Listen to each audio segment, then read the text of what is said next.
A over b then equals the square root of this whole thing here, 1 minus 2 capital G times m over rc squared.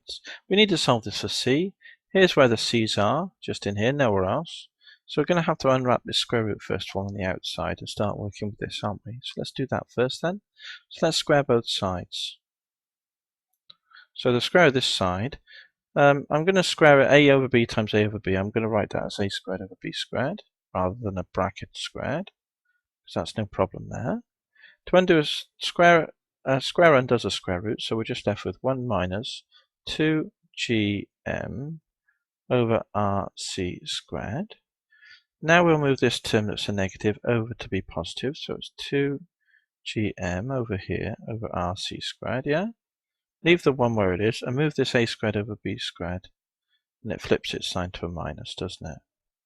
Now we've got this object here. We've got the rc squared underneath, so I'm going to move that to the top, and at the same time I'm going to move that to the bottom on the other side, but I'm going to read it from right to left. So the rc squared then will equal, it will be the 2gm on the other side, and as we said, this moves down to be underneath the 2gm, 1 minus a squared over b squared. There we go. Now move the r down from times to divide to be with the other side. So let's concentrate on this now. So c squared here, move this r from times down to divide, 2gm over 1 minus a squared over b squared in a bracket, and the r comes down to be with this stuff underneath here, r times. To undo a square, you square root both sides, so let's do that now.